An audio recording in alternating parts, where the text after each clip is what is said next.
Eu sempre gostei do turno da madrugada no hospital. Menos gente, menos barulho, corredores quase vazios. Como técnico de radiologia em um hospital público de Belo Horizonte, eu me acostumei a ver muita coisa. Acidentes de trânsito, quedas, tumores, fraturas grotescas. Achava que nada mais me impressionava. Até a noite em que descobri que nem todo o exame que eu fazia era de gente viva. O setor de imagem ficava no subsolo, junto do necrotério e da central de materiais. Um labirinto de corredores frios e luz branca. Era uma sexta-feira chuvosa, quase 3 da manhã. Eu estava sozinho na sala de tomografia, revisando exames e lutando contra o sono, quando o telefone interno tocou. Tomografia, setor de imagem, Marcos falando. Marcos, é o plantão da clínica médica. Temos um pedido urgente para você. Paciente grave, precisa de tomografia de crânio agora. Disse a voz cansada da residente. Olhei o sistema. Nenhuma solicitação apareceu na tela. Qual o nome do paciente? Houve um silêncio estranho do outro lado da linha, como se alguém tivesse afastado o aparelho e voltado. João Pedro Andrade. Leito 612. Dá para buscar? Anotei. A 612 ficava no 6º andar, ala masculina. Peguei a maca, subi de elevador, o corpo pesado da madrugada me puxando para baixo. Quando cheguei ao 6º andar, o corredor estava mais silencioso que o normal. As luzes estavam em modo econômico, meio apagadas, e as enfermeiras cochichavam perto do posto. Vim buscar o paciente da 612, João Pedro, para tomografia. Avisei. A enfermeira mais velha franziu a testa. João Pedro? Da 612? Isso. Chamaram agora do plantão. Ela trocou um olhar rápido com a colega. Aquele tipo de olhar que diz mais do que qualquer palavra. Marcos, o paciente da 612 faleceu às 23h40. A família já esteve aqui. Ele está no necrotério. Um arrepio gelado subiu pelas minhas costas. Não, doutora me ligou pedindo exame urgente. Crânio. A residente que assinara o pedido apareceu. Olheiras fundas. Jaleco amarrotado. Eu não pedi nada da 612. Ela garantiu. O prontuário já está fechado. O atestado de óbito foi preenchido. Naquele momento, o telefone do posto tocou. A enfermeira atendeu, ouviu em silêncio e me olhou, pálida. Marcos, é para você. Peguei o aparelho. Setor de imagem. Falei, a boca seca. Do outro lado, uma voz masculina firme, sem pressa. Aqui é do plantão. Por que o exame do João Pedro ainda não foi feito? O mais estranho não foi o conteúdo da frase. Foi a sensação de eco. A voz parecia vir do próprio fio, antiga, como gravação velha. O timbre não era da residente, nem de nenhum médico de plantão que eu conhecesse. Quem tá falando? Arrisquei. A pessoa do outro lado ignorou. O pedido está no sistema. Tomografia de crânio. Ele não pode esperar. Olhei para a tela do computador na mesa do posto. Nada. Nenhum novo pedido. Não tem nada aqui, respondi. Foi quando, bem na minha frente, sem ninguém tocar, a tela deu uma piscada rápida. Uma janela se abriu sozinha. Solicitação de exame, tomografia de crânio. Paciente, João Pedro Andrade. Leito, 612. Médico solicitante, Dr. Henrique Vasconcelos. Data, 16 de agosto de 2009. Olhei o relógio na parede. 2024. Deve ser erro do sistema. Algum dado antigo que voltou, murmurou a enfermeira. Mas a requisição estava com status urgente em aberto.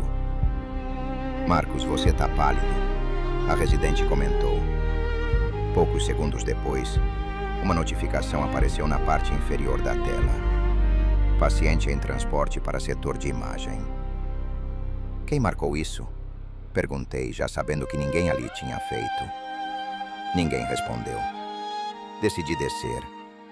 Em parte por curiosidade, em parte por medo de ficar parado ali vendo a tela se mexer sozinha. Voltando para o elevador com a maca vazia, senti o ambiente ficar mais frio à medida que me aproximava do subsolo. As paredes pareciam mais úmidas. O cheiro de desinfetante se misturava com outro odor mais pesado, doce, metálico. O cheiro do necrotério. Quando a porta do elevador se abriu, o corredor do subsolo estava quase todo apagado. Só as luzes de emergência acesas. A sala de tomografia, lá no fim, tinha uma luz clara vindo por baixo da porta, como se alguém já estivesse lá dentro. Parei. Eu lembrava bem de ter apagado tudo. Empurrei a maca à frente, cada rangido das rodas ecoando no corredor silencioso. Quando cheguei à porta, a luz de dentro apagou sozinha.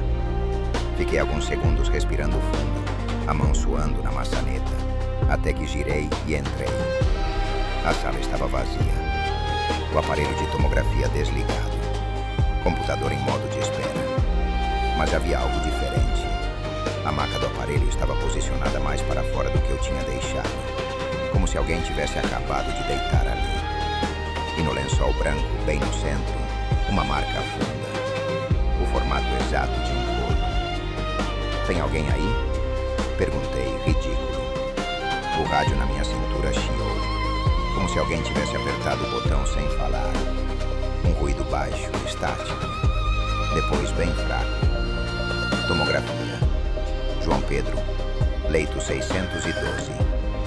Não era a voz de nenhuma enfermeira. Era uma voz rouca de quem já gritou demais. Sentei na cadeira em frente ao computador e movi o mouse. A tela acendeu. O sistema de exames estava aberto. E na fila, um exame novo. TC crânio. Paciente no aparelho. O cursor se mexeu sozinho até o botão Iniciar sequência. Minha mão tentou interromper, mas antes que eu conseguisse, o clique foi dado.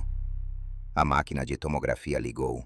A mesa começou a se mover, entrando no gantry como se um paciente invisível estivesse sobre ela.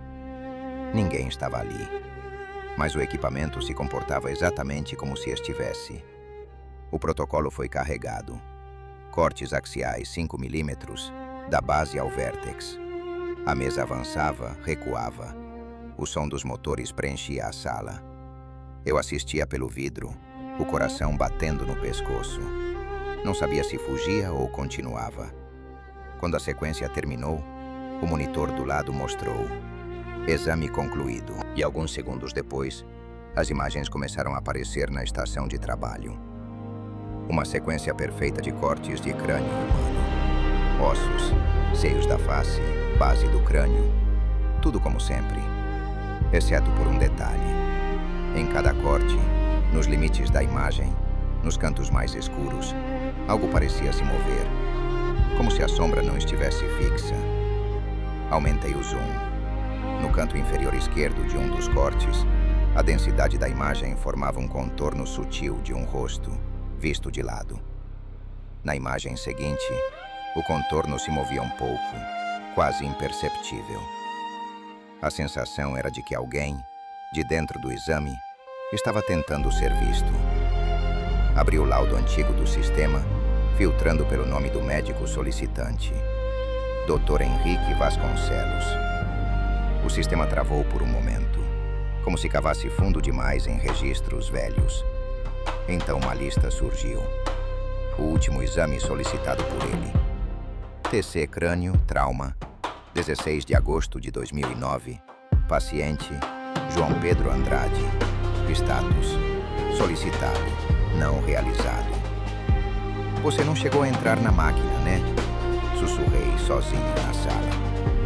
A ficha do paciente dizia: óbito em parada cardiorrespiratória antes da realização do exame. O exame tinha sido pedido, mas o paciente morreu antes de chegar ao setor. Ficara pendente. O campo cancelar exame nunca havia sido clicado. No fone do telefone interno, esquecido ao lado do teclado, uma voz fraca se misturou ao ruído da linha. Eu queria saber se foi rápido, se doeu muito. Falaram que eu não senti, mas eu lembro do impacto, do barulho do vidro, da luz virando tudo. Eu fiquei esperando o exame e nunca me chamaram. Fechei os olhos. Imaginei um menino de 17 anos, vítima de acidente, esperando no corredor, sem entender o que acontecia, enquanto o corpo já não respondia.